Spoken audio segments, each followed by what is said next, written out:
two before the one. Wisdom is water, I'm the daughter of the cannon fodder. Applied knowledge and insight, a born scholar. Look like a martyr to marauders like Tartar. Wise owl slaughter, whack MCs order applauder. Original woman, decipher the womb. Crown of creation, fruit of the planet Earth.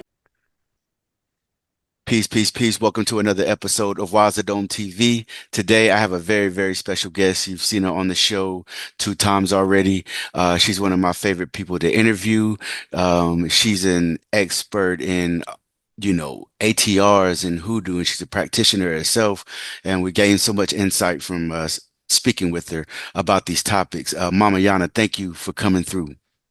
Thank you so much for having me. Once again, it's an honor. Mhm. And, I'm always happy to join you on I, this program and this platform. Absolutely. I appreciate it. I love your background there. That's dope. Oh, thank you. Oh, it's my shrine. Yeah, I So. see. I love it. I love it. Mhm. All right. For the people that this may be, our last 2 episodes were pretty popular, but for those who may not be familiar with you and this may be their first time seeing you, can you just tell the people a little bit about yourself and how you uh began practicing hoodoo and learning and things of that nature? Okay. So, in regards to hoodoo, um, one thing I will say is that both my mother and my father are both spiritual. Hmm. And considering that they're both spiritual, they do come from different lineages that is open to spirituality. However, the openness of spirituality is through the culture of African Americans, therefore, hoodoo. Hmm. And so my introduction to hoodoo has always been there because of the way that the logic and the beliefs that my parents, them themselves, are already had. Hmm. But in addition to that, with their understanding, I only had one grandmother that was alive Hmm. at the time, and she was a practitioner, and I used to be glued to her hip. Hmm. And so growing up, I didn't know it was different. It was something that people deem as different, right? We're Hmm. just people. Yeah. As I got a little bit older, I deemed that uh, what my people believed was, well, I didn't deem it, but people deemed it that it was very superstitious. Hmm. And under the guise and logic of societal understanding, I didn't understand what that was. So I went through my phase just like everybody else, like this in Christianity and things of that sort, Hmm. of renunciating, denouncing, and all that kind of stuff, not believing. And then I came on back and said, you know what? To what you understand and stick to what you believe because that's actually what works for you, and it was my truth. Indeed. And so I say all of that to say is that me walking in my truth is what allowed me to expand and grow more into who I am as a person, and that is essentially hoodoo first and a Hmm. hoodoo practitioner and spiritual just like everyone else in my family. Indeed. Indeed. I love that necklace. Can you talk about that some? Oh, this one here. Yes. Yes. Yes. Oh, okay. Well, this is a chicken foot necklace. This is specifically the black chicken foot. And the black chicken foot is usually used for ensuring that you are protected against snares, witchcraft, negativity, things of that sort.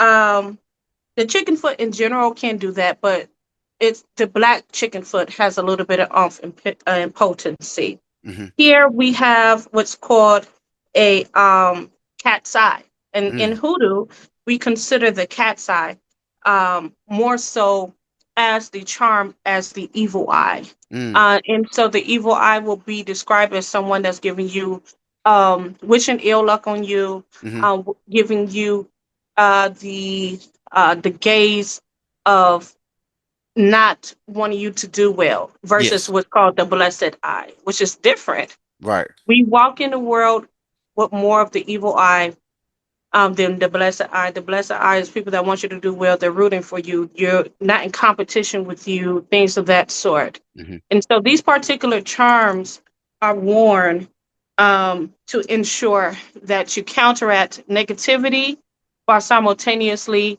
increasing the chance that you have positivity.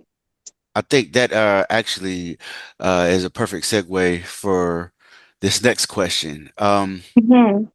In many online spaces, especially like hoodoo groups on social media, there's a strong focus on spells and root work.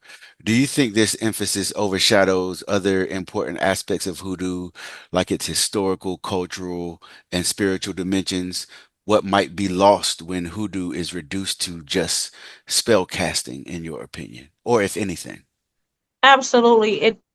It affects the face, the logic, and the understanding of what hoodoo is and what hoodoo isn't. Mm, You see, because hoodoo was birthed through a new people who was forced into the U.S. via cattle enslavement hmm from Africa, and they had to live in a land that was foreign to them. hmm And so, to hoodoo, essentially, what was birthed is a culture in of itself. And through a culture, it is also can be considered what people actually deem as an ethno religion. An mm, ethno religion and also a culture is more than just magic and spells. hmm It's the logic and understanding of the people. And also, in order for you to understand the workings or the spells or, things of that sort, you have to understand the history behind it. Because mm, if you don't understand the history behind it, you will not understand what you're doing. You're forever going to be confused and you hmm will forever not always have questions. hmm So I always say get to know the culture hmm and you will understand a lot more about what's going on and what you see in front of you. You'll be able to recognize the authenticity, things of that sort. Do you find that people, because a lot of people come to you, yeah, and do you find that people just want to hop right into what's the spell for this or what's the spell for that? Like, do you find that in your work that that is often, like because again, like you mentioned, the history, the cultural context is important. Do you think that a lot of our people who are wanting to, get into or become a practitioner of voodoo, do you think that they often forget how important that other part is? So, in regards to your question, I have two-part answer. I have two-part answer to that. hmm My personal experience. Yes, there are people that come to me wanting to know how to do this, wanting to know how to do that. However, I am a practitioner as well. So most of the people that comes to me, they're looking to get a little bit more of a deeper understanding, not just of what hoodoo is, but hmm more so how to heal themselves, Yeah, more so yeah. how to survive. hmm So, as a practitioner, we are diviners as well because we have to understand and consult with spirit what is the best solution for this individual. And so, usually, most of the people that come to me, they want solutions. hmm And them understanding that they want solution and me understanding that I can help to try to give them solutions hmm goes to the people that want to be a mentee under me. They understand that they're not going to just get a bunch of DIYs or how hmm to. hmm I'm going to be the one that's actually going to help a person understand what they're doing and why they're doing it so they can be a little bit more self-sufficient. In addition to that, some people have the tendency, they do come to me, they want to learn, and they will not put into the test or they won't put in all of the knowledge that I may have given them. They most of the time they won't even work it. They still come to me because mm. they come to an understanding like, man, this is big. This is Yeah, a lot. right, This is right. more than I can actually fathom. And it may be above my pay grade. hmm Um, but the overall aspect for hmm what I have seen, people that are new to hoodoo, and that's because hoodoo has been reduced to just spells and all that kind of stuff. What I have seen people do is just concentrate on that. hmm What do I need to do this? What do I need to do that? But that's only because not, they do not understand the basic principles of how things work. hmm hmm They're Hmm. used to what TV is showing them. You just do Yeah. the spell and that's it. That's not how things work. So if a person is not educated about the basic principles of how things work, meaning a spell does not change your life, your actions and your character is the main thing that change your life, and then you can accompany it with the spiritual side. Mm. That's what helps to get you where you need to go, but most people don't know that yet, you That's know. that's an extremely important point that you made. And do you feel like there's like a rites of passage, so to speak, within for new people that are wanting, or should there be? Like what are your thoughts on that? Well, the thing is, as it relates to hoodoo, just like any tradition, Hmm. just like any spirituality, or even those that deem hoodoo as a religion, um, there are rites of passages that exist for you to do certain things. Okay.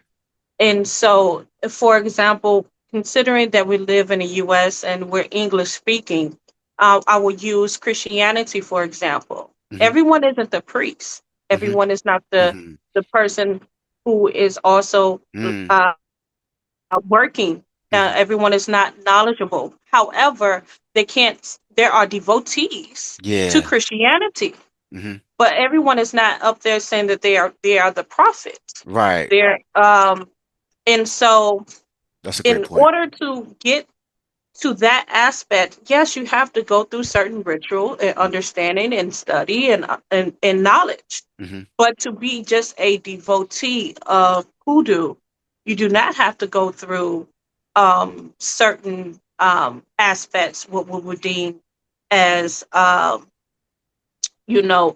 of Yeah. passages.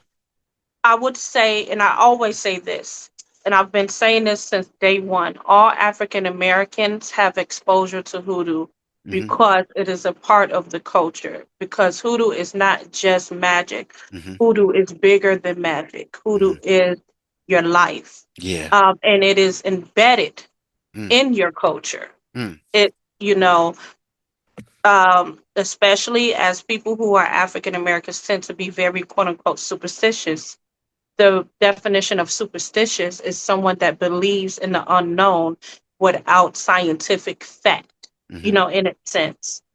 Well, African Americans are known to be that type of people, with Right. no matter how logical we are, Right. Right. we Right. can Right. be Right. scientists and things of that Hmm. sort. Yeah. Um, but that's just how it is. So, yes, rites and passages have to be done depending on the level. It's Yeah. no different from other systems. Yeah. That makes perfect sense. Because, like, our ancestors, if they needed work, they went to the doctor. They knew, Hmm. and so it's not like they had to have a rites of passage in order to do that. Everybody is not striving to be the person that you come to, right? But they all exist within the totality of how hoodoo works as a culture.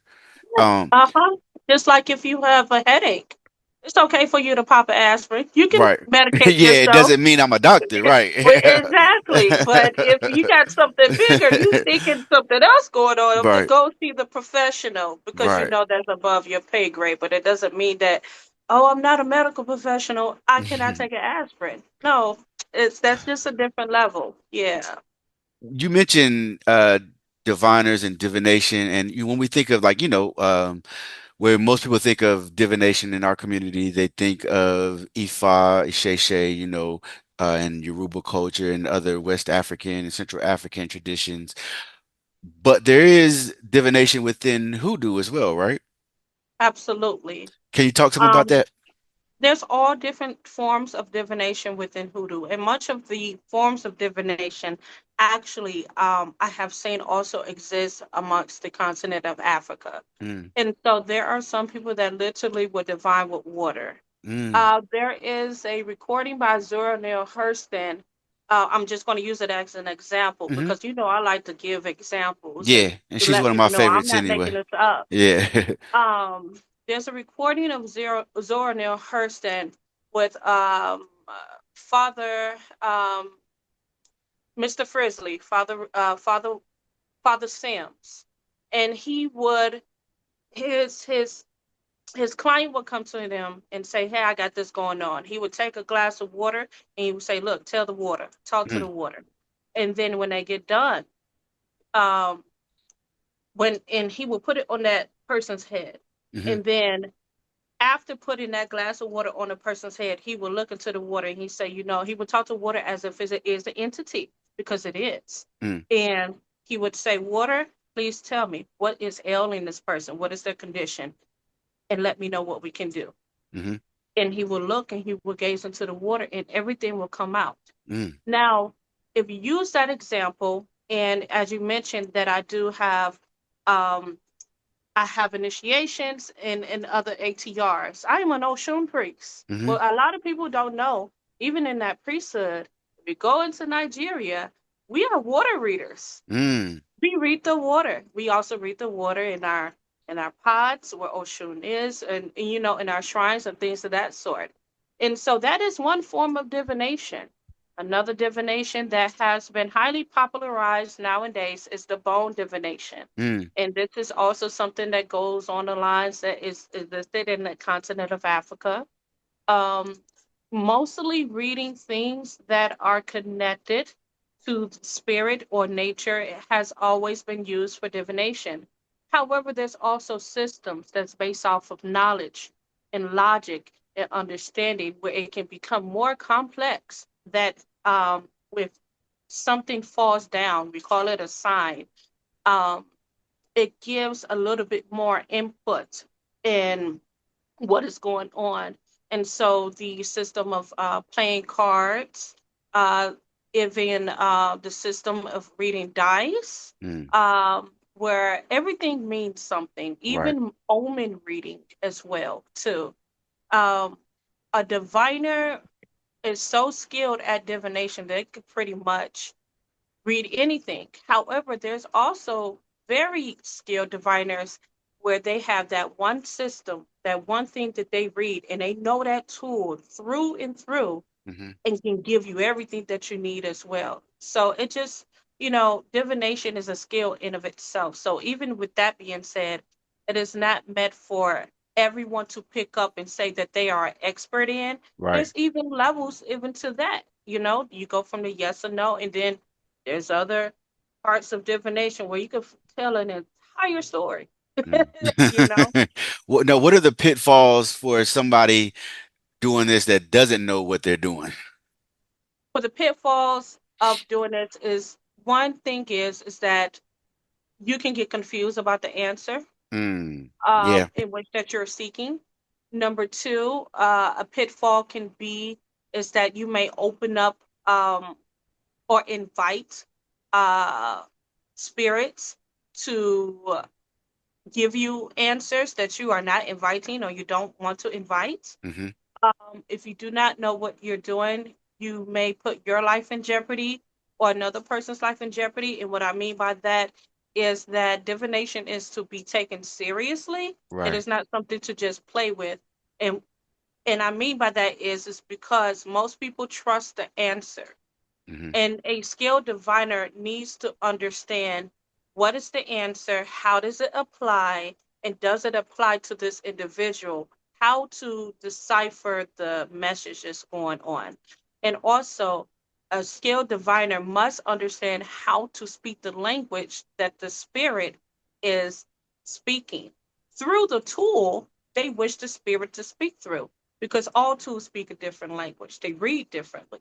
Right. So, just just that in of itself, if you don't know what you're doing, it's like, why don't do it, you Mm-hmm. know um but again, if you get someone that has training Mm-hmm. and experience, they can teach you how to read at least at the basic level of Yeah. divination You you said know you said something that was fascinating. If you can expound just a little bit on it, you said these different tools have a different language. Mhm. I think that's profound and it makes perfect sense. Could you just kind of expound on that some?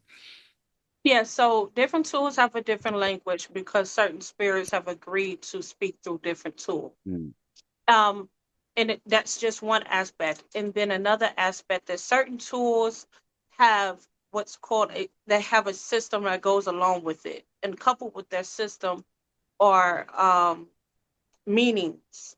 Hmm. And what system may have a meaning in one, it may not exist in another system. Right. And so one system can actually give you an answer that is different from another system. It doesn't mean it's wrong. Hmm. It just means that this system has the vocabulary Hmm. to tell you this, and the other one does not, or vice versa. You Right. get what I'm saying? Yeah. So they all, I like to think of divination because a lot of people are familiar with tarot, right? Hmm. Think of tarot like hieroglyphs. Hmm. It is said our first language is pictures. Right. Our first language is sign, Hmm. not voice. And so each sign means something different, but it correlates to the people that have created it as well too. Right. So someone looking to pull or mark someone head and say like Orisha and try to use tarot, that doesn't exist. Right. Even the creators of tarot said you cannot substitute tarot with another divination system. Right. I see people try to do that all the time though on YouTube and all of that kind of stuff, and it's like, I don't think you're supposed to be doing that. You're not supposed to do it. As I said before, even the creators of tarot literally said this does not replace another divination system. Hmm. And so it is understood a certain divination systems have been said this is how this is going to go. This is based off of the Orisha who were once living Hmm. themselves. Right. They so they said it. Right. This is Right. how you're going to find it out. And so those who believe that you can do that don't know tarot then. Mm. I'm going to say that they don't know their tool Hmm. because that's one of the first rules. Right. Right. Right. Hmm. Absolutely. When we talk about hoodoo, um, do you see, and obviously we know again the conditions in which we, you know, carry this culture on, um, from the transatlantic slave trade and we get on this plantation and the African retentions that we have and new systems being born in a new world. Do you see hoodoo as a tool of survival and resistance? And if so, how do you see it serving these purposes? The basis of understanding of what hoodoo is for survival and resistance because it is faith healing. Mm. It is healing. Hmm. It is um because if you look at even the rituals that people know of, um, most of the rituals are geared towards a form of condition of life. And usually those conditions someone is trying to get out of, be Yeah. it prosperity or wealth. So the condition of poverty, be it, the condition of heartache in love or separation from a love, or be it the condition of, illness, things of that sort. So it is survival also in a sense where hoodoo and the understanding of hoodoo comes from a people that needed to survive in a foreign land that Yes. was not meant for them and it was not built for them. And Hmm. so hoodoo reads that way. Hoodoo reads that, you know, we need to ensure that we are mentally strong, emotionally strong, Hmm. and physically strong in order to survive in a nation that was built not to cater to who we are and to cater to us. So, yes, it is based off of survival. One thing that I read, and it's fascinating about how our ancestors here, some had a belief that when they died, their spirit returned to Africa. And we have these flying African deities. And if I'm not mistaken, um, could why did he just leave my is this Hydra. Yeah, why did High John couldn't he fly? Yes, High John is a flying African. He's known Wow. to even fly. According to our lore, he's known to actually use what's called a black bird, or we call carrion crow. Wow. And the carrion crow is usually a huge black bird, and it's either we call it a buzzard. Hmm. And usually, in regards to the buzzard is a sign of death, Mm. or an omen of death. Like death is coming, but death there is rebirth. Hmm. We say we don't necessarily die. We go to another place. And so, some flying Africans, as people would say, are people that believed in survival and continue to survive in the land in which that wish death upon them. Or some people believe that even after my death, I will still survive and I will Hmm. move on to the what's called the promised land. Hmm. In Hoodoo, we also call it Phelim City. Mm. It's called Phelim City, which translates to like heaven, And Hmm. as you can see in some of the lore of High John, he went to heaven. Yeah. He took some of the enslaved to heaven on that same carrion crow, that blackbird. Right. Hence, why we have the omen in our understanding as African Americans, because the omen of crows does exist in other cultures. But what it means to us, the reason why it means that death is coming, is because it also speaks of through that the nature of the buzzard, the nature Hmm. of the carrion crow, and some of our highly respected deities or ancestors use the carrion crow to get us to a different land. Right. So yeah. Is he considered a trickster like Eshu or Legba or Nancy? Is he considered a trickster deity or no? So here is the thing. Hmm. Um, yes, in a sense of context, where people believe what a trickster is and how they express it today. Hmm. But we also have to understand that those spirits are not quote unquote tricksters. Right. Right. The only spirit that tricks us is ourselves. Hmm. Right. Those spirits are actually the ones that are most well rounded, giving you the option to also be as well rounded as them, where they give you an option and say, hey, you have to go through this avenue in order to get to this. A lot of us will not do things that are hard in order for us to be successful. Right. And so that is why a lot of people would say, uh, Elegba, or Anansi, and things of that sort. They're tricksters. They didn't trick you. They're trying to get you to do what you're supposed to do. Right. Right. Right. Right. Right. Whether I'm Right. gonna have to quote unquote trick you to do it or not, Right. this is for your It's kind good. of And it's you know what that reminds me of, not to cut you off, but it's like a mother like or a father doing that to their child that's really small, that's being defiant in order for them to do what they need to do. it's like a mom putting vegetables in the food. Exactly, exactly. I Right, gotta make right. you believe you're not eating vegetables. Right, right, right. That makes perfect sense. That makes perfect sense. What about Saint Expedite? Because I see in a lot of the hoodoo groups, I see his name mentioned a lot. What role Mhm. does he hold in the hoodoo tradition? And who is And Mhm. okay, so in regards to Saint Expedite, Mhm. um, it's funny. I'm actually working on some literature in regards to hoodoo terms, Mhm. and so or lexicon. Um, so we call him Saint Expedite, or Oh, okay. we say Expedite. Expedity. Oh, okay. Uh Saint huh. Expedity. Okay. And so Expedity. the incorporation of saints Mhm.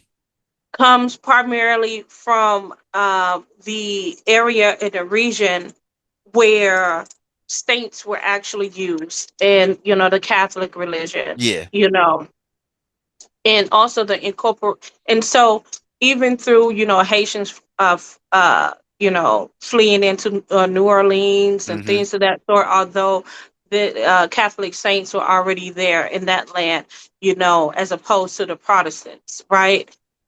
Which are basically next door of the lands where the Spanish actually, um, own. Mm-hmm. not just New Orleans, Mm-hmm. but also in parts of Georgia, Mm. believe it or not, where there was French territory and Spanish territory, uh, and considering other Spanish territories, much of the U.S., Mm-hmm. Texas, California, things of Mm-hmm. that sort. This incorporation of using saints would have actually been there, Right. believe it Right. or not, because much of that territory belonged to Mexico. Mm-hmm. But anyways, so with that being said, there's an incorporation of saints, and Saint Expedite is used for prosperity and wealth, speeding up things, and Mm. also he is used a lot again to that subject of survival. I Mm-hmm. need to admit, I don't have much time. This got to fall through. Yeah. Yeah. And so certain rituals are acknowledged in Hoodoo to give Saint Expedite an offering. Mm. Mm-hmm. Not just them, but many other saints. Mm-hmm. But yeah, even Zora Neale Hurston, I read some of her work when she was talking about feeding the saints and also incorporating Saint Expedite. So Can you talk yeah. about like like feeding the saints and just that concept for those who may not understand? Uh-huh. So one aspect of feeding the saints will incorporate here is the continental African, or the African portion is using what we call it grains of paradise, right? But it's also guinea paper, guinea seed, things of that sort, which is something that is used today, even today in continental Africa. In Ifa Risha, we call it Atari pepper, Mm. you know. So, what you would do is you would actually use the guinea pepper and you will put some of the seeds, three seeds, um, in relation to the Father, the Son, and the Holy Ghost behind a picture of a saint. Or another way is actually to create an altar. Altars was created, Mm-hmm. and it is said it, like, for example, in an All Saints Day that just passed, that is the day where all the saints actually come to take their offerings, right? But however, the hoodoo aspect is that we have All Saints Night, and All Mm. Saints Night goes into the November 2nd, the Okay. Day of the Dead. And so there we have the incorporation of the ancestors, even on All Saints Day. But All Saints Day, it speaks of, the Catholic influence. So we the energies of the spirit actually absorb the earthly things as they have come to earth, or we're asking them to come to earth and lower themselves down, because food is considered to be earthly. Mm-hmm. And so this is why we give them that. We say we're feeding them, but really we're asking them to consume the essence of the earth so that they can be here a little bit longer, or they can come here to help assist us. Right, right, right. And you mentioned this within the Catholic Church, but also like in, Baptist churches in the South. Can you talk about like some of the elements, especially like in the early Black church that were, like because as you mentioned, hoodoo is a culture as well. Hmm. And that culture exists and definitely existed back then in the Black church. Hmm. Um, I've read that, you know, pastors back then would have mojo bags and all kind of things, and like the wearing of the white, by like the sisters or the ushers, like it's a lot of different things. But can you talk some about hoodoo in its relation to the Black church? So hoodoo and in its relation to the Black church overall, even from New Orleans all the way where the Protestants were, and Pentecostals, I mean, um, all of those denominations, there was elements of what's called quote unquote Africanism, Mm-hmm. right? From the baptisms and the paying respects, and understanding that the water spirits help to rebirth you, or water is cleansing, water is washing, water actually wash away your sins, even through the understanding of the Ohio River and what it served to us to help us get to freedom Mm-hmm. going towards north, Mm-hmm. things of that sort. the element of music and vibration, helping to evoke spirits, Hmm. and what we would say, the Holy Ghost, or to come down on a person to actually help them get closer to spirits. All of these elements also, of course, exist in Africa, and it's done for the same exact reason. Right. The same exact reason. And so early people that were brought to the US, Africans that were brought to the US, many of them were introduced to Christianity as it relates to the understanding of how they saw Christianity. It, people, like I said, some people believe that the Catholic influence is just New Orleans. It's not. It's not, Hmm. because people, like I said, from Angola, they were exposed to the Spanish and the Portuguese, rather, and then taken to the Yeah. U.S. Right. And then also you have to consider the intercontinental slave trade, Hmm. those from the Caribbean taken to the U.S. Yes. And so when you get all of this big old stew of Hmm. people, there is a understanding, a mindset where all these people are just communing and coming together, and they have Sharing this things.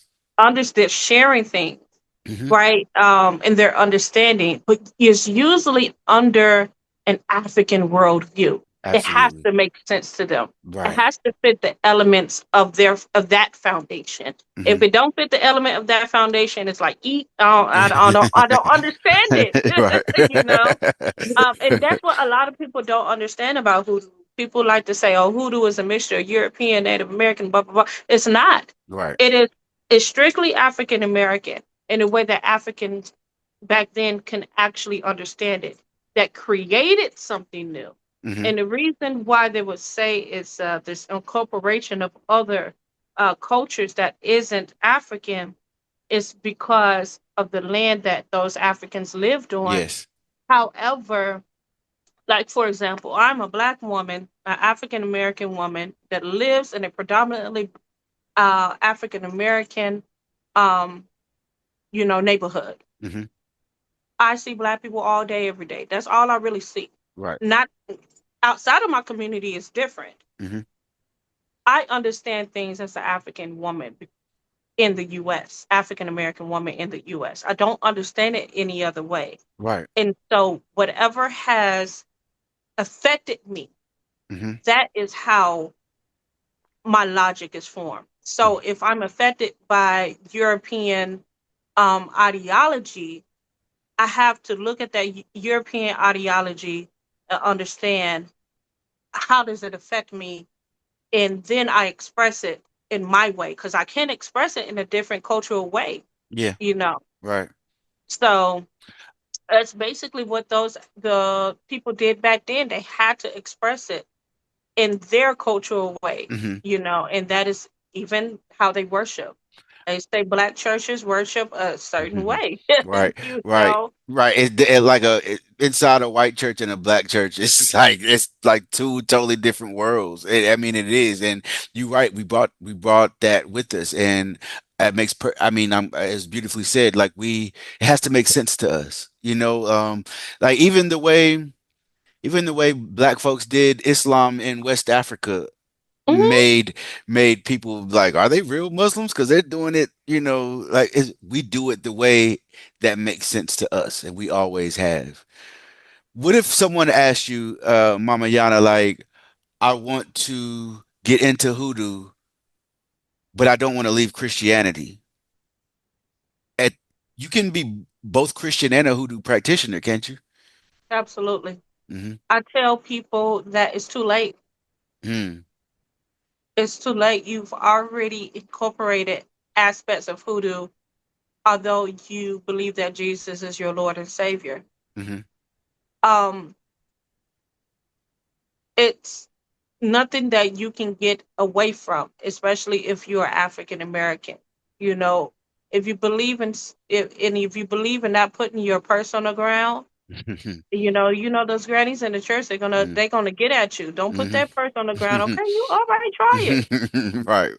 But that's because there's a belief that you will lose money. And Hmm. then it's also a belief you do not let sacred things touch the ground. Right. And in our culture, we believe that money is sacred because money is used to survive, Hmm. you know. Hmm. And so you don't let your pocketbook hit the ground. To hit the ground means it's going to die. You Right. get what I'm saying? That's Right. symbolism. And I would tell them, yeah, of course you could you can be Christian, you could believe that Jesus is your Lord and Savior, but they always say that you can take the African out of the land, Hmm. but you cannot remove their culture. Right. You cannot remove who they are. You can Hmm. take the African, they can convert, Hmm. but they're still going to express things a certain way. Yeah. Just like you talked about how Muslims practice in Africa. Hmm. To this day, the Wolof are making, protection bags Yeah. when their babies are born. To this Absolutely. day, Yeah. To but this day. Right. that's definitely not Islamic. No, it's not. And they know it's not, but they say, I don't care. This is my culture. That's different. Right. So that's Right. why I say it just really depends on the level.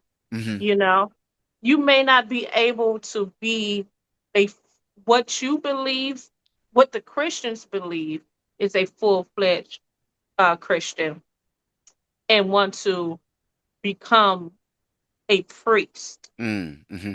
In their eyes, they will say no. Right. But on the other aspect, according to the hoodoos, they would say yes. Hmm. So it just really depends on who you're asking as well. Yeah. It's the same thing with other ATRs. Hmm. If Arisha say, you can practice anything you want. Hmm. We don't have missionaries. Hmm. Hoodoo don't have missionaries either. In Right. fact, we say it's a closed practice, Right. you know? Right. Um, and we say you can go do whatever you want, whatever it is that makes your soul full and okay Right. or whatever. But so on that aspect, if you are Hoodoo first, you can be Christian. But if you are Christian, if you that's how you know Yeah. if Yeah. you're more Yeah. Christian than Hoodoo, Yeah. as far as like, I'm going to say no to all of that. But Right. still, at the end of the day, you end up telling those people who are Christian, like, I'm sorry, it's too late. Yeah. Yeah. You're not, but okay. What role do ancestors play in hoodoo tradition? Ancestors are the foundation because they are our first line of defense. And also, they are the reasons why we exist. And we Hmm. honor those who have come before us. Hmm. In Hoodoo, we believe that our ancestors and our spirits or our guides come to us in our dreams.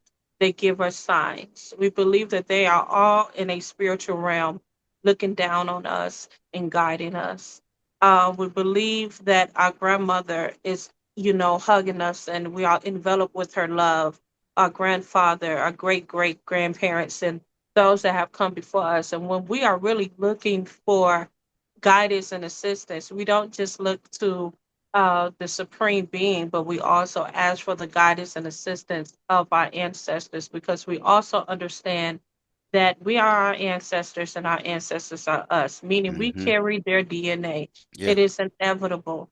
Hmm. That DNA is activated in us. So the positive traits and the negative traits of our ancestors is in us. And so we can actually go within because we are our first altar and actually talk to our Mm, ancestors. you said we are our first altar. That's deep. We are our first altar. If you Hmm. don't have an altar space where you go to give offerings, the best thing to do is to treat your temple correctly. Mm. Treat it right so that it can survive, so that DNA Hmm. can be activated, the Hmm. good things and things of that sort. There are many things that we are genetically dispositioned to that actually is a representation to our ancestors, our will, our fight, our ailments, Hmm. Hmm. Yeah. Right. Right. all of that. So, this is the foundation that we follow. They are very important because If they're not important, our elders aren't important. If our Right. elders not important, we're not important. Right. Respect is strong in the hoodoo. Respect to the elders. It is said that your mother and your father are your first ancestors. They're your ancestors on earth. So we Mm. believe in high respect. You know, in the black community, that's your mama, you better respect. That's your Yeah. father, you better respect. That's granddad, you better respect. Mm-hmm. We just respect it. Yeah. That's what we believe in. Yeah. Absolutely. Absolutely. Like one of like how we talked about um in those groups sometimes, people they'll say they got a problem and I need, you know, some work, right? And it makes me wonder, like, are there spiritual or personal repercussions when working roots or conjure on someone with the intention of causing harm? Everything in hoodoo has to be justifiable. Mm, Everything has to be justifiable. And so I say this to say, if someone is running at you with a machete and you have a gun, hmm. you have permission to fire the gun. Right, right, right.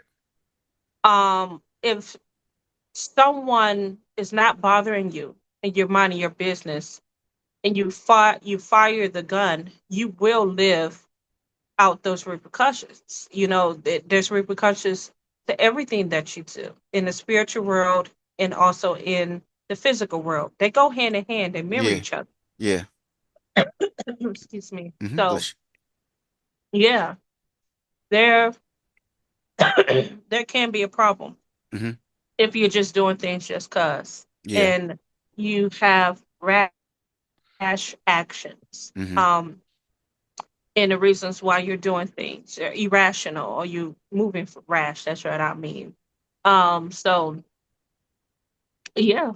Yeah, no, that's a good point because you mentioned earlier something that a lot of people like may not speak about, but it's still you have to. I mean, we are African people, so all of our systems are going to have a concept of having good character, right? hmm And what is it in Ifa? What Iwapele? Or I believe this is what it is. it's people. A lot of people say Iwa Pele, but it's really Iwa Rere, which Okay. means good character, Mm.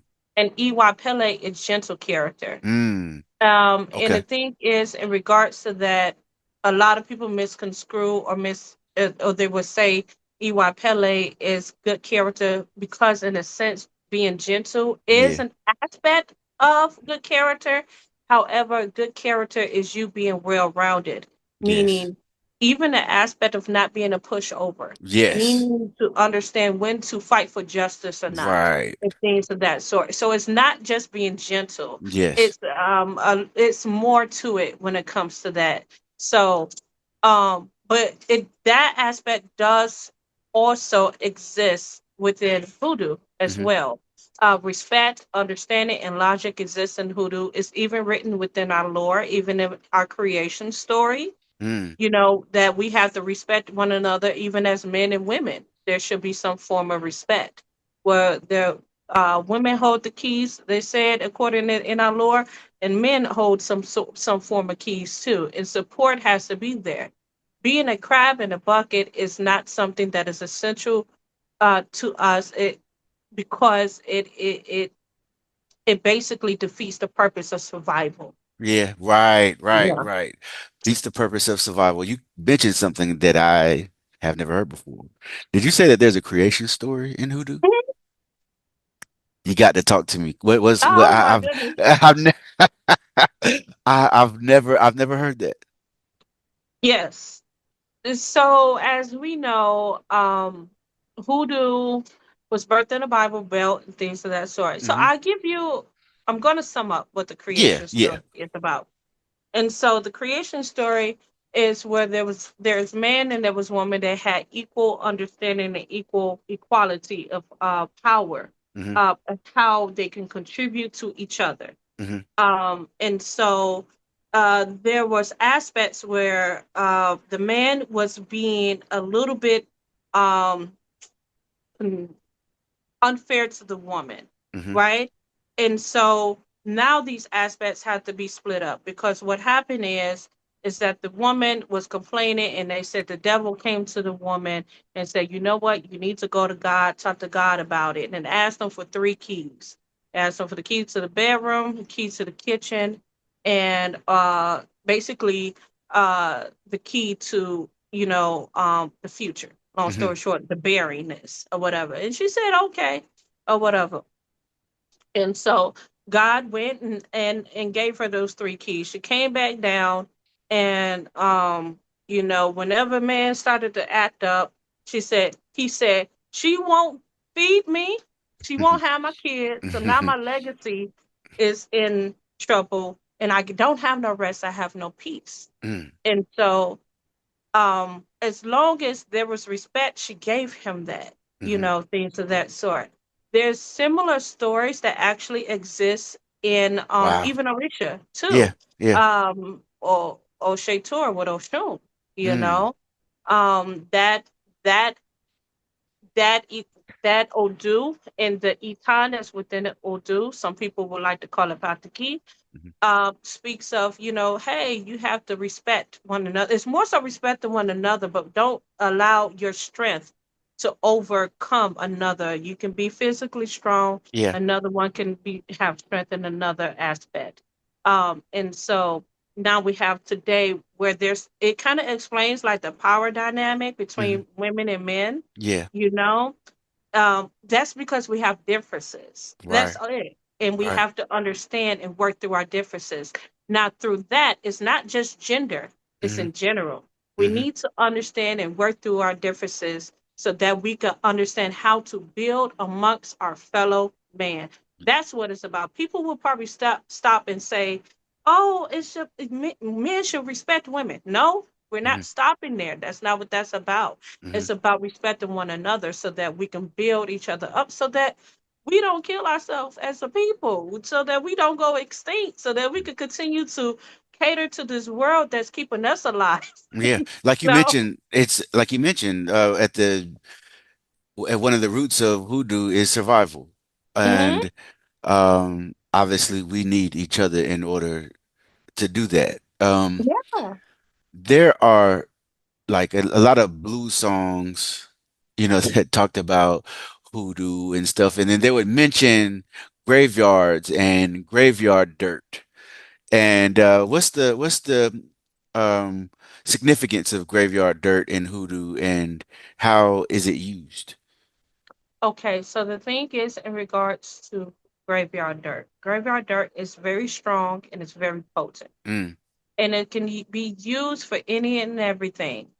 But that depends on where you source the graveyard dirt. So it can be used for prosperity. It can be used for protection. It could be even used in love work. hmm And this is because the dirt is connected to the ancestors or to a spirit. hmm We bury our dead in the ground. And so much of that energy is within the ground. And so when we go to we believe in the ideology or the understanding or the logic of what's called contagious magic, right? Okay. So this is under the realm of contagious magic. Anything that touches each other is affected by it, Right. or one another is affected by it. So the dirt in essence touches the body in a Mm, sense or is hmm surrounding the body. The aspect of the body takes is absorbed in the dirt, the nutrients of the dirt. The dirt can be taken and used in workings. However, not all graveyard dirt is the same. uh-huh. Okay. So old workings would say, you know, you get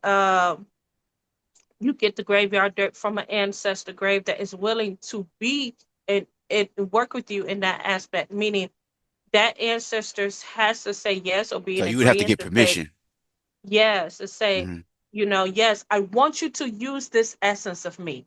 hmm Or I am saying that I want you to use this essence of me instead of just lighting a candle to me, Right. Right. Um, or there's also the graveyard dirt at the foot of a tree, Mm, hmm which would speak of the roots of the entire graveyard. Oh, wow. that can be used differently. And some people actually go use graveyard dirt of a gambler that was good Hmm. at gambling to help Yeah. with their gambling. Yeah. Um, People will birth things in the dirt.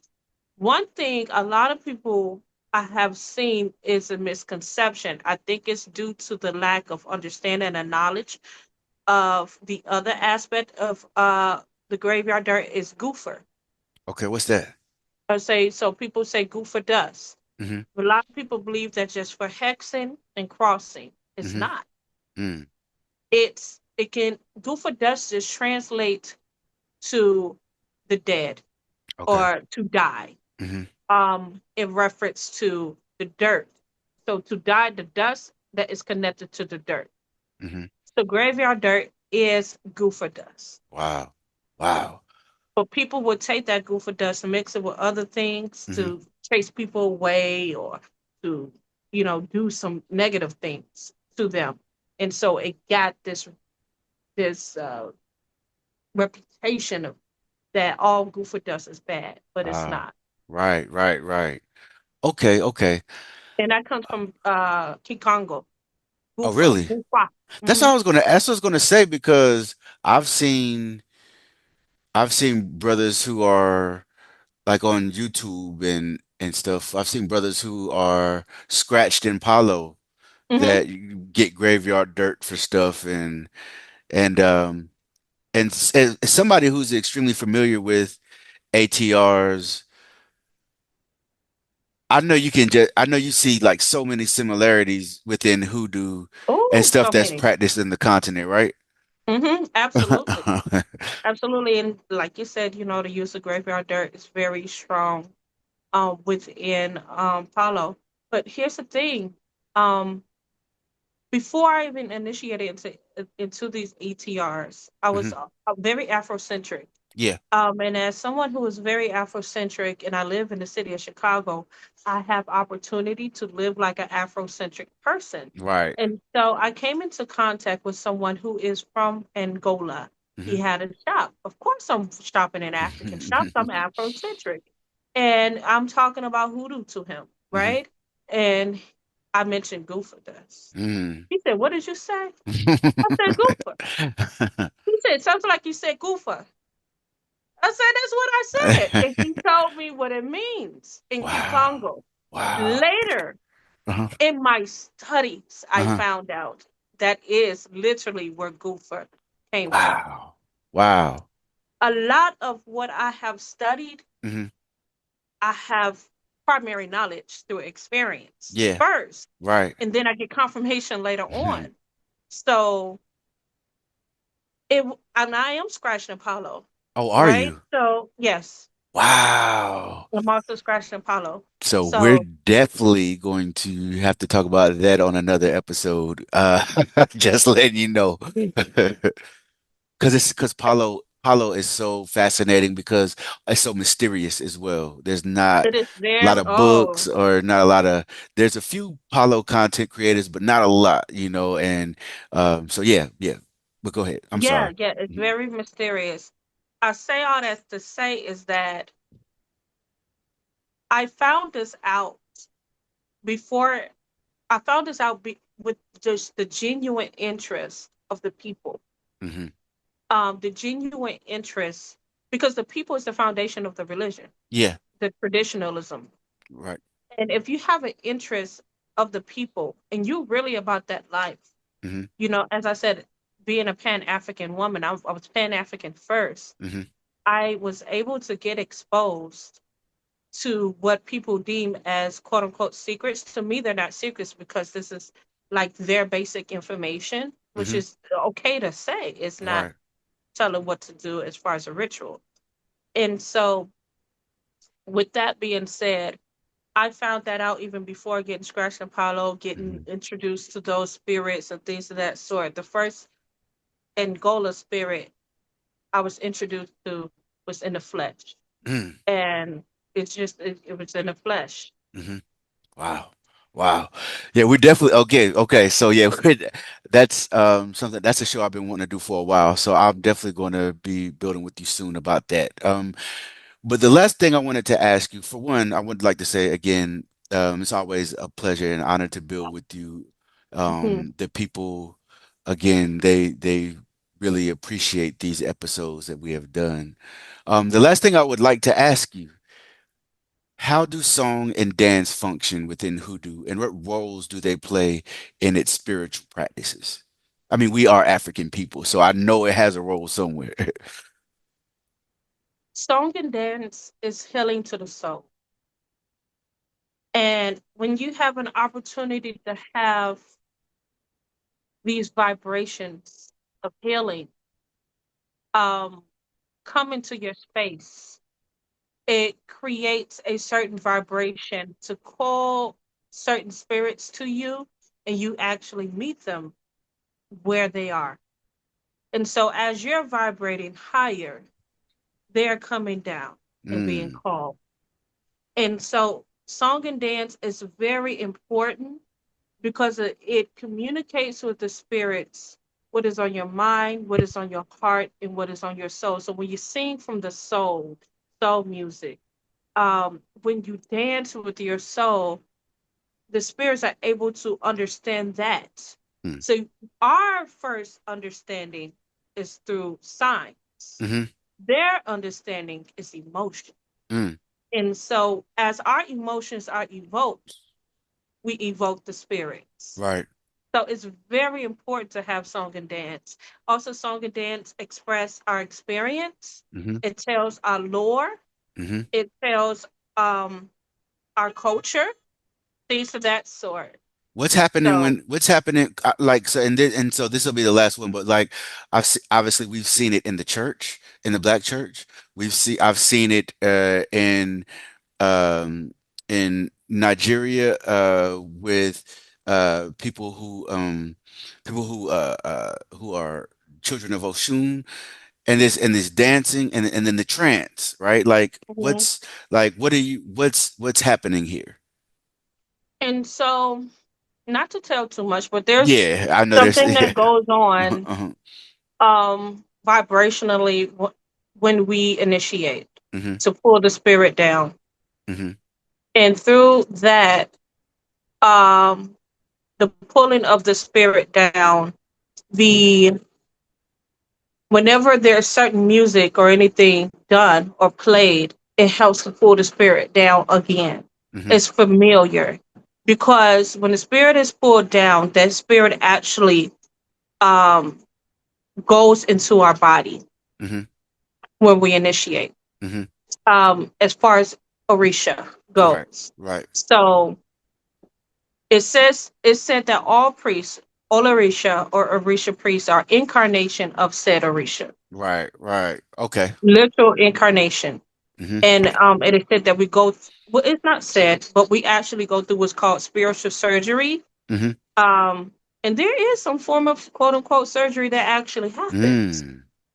And so when the music comes down and all that kind of stuff, and they have what's called like elegum. Hmm.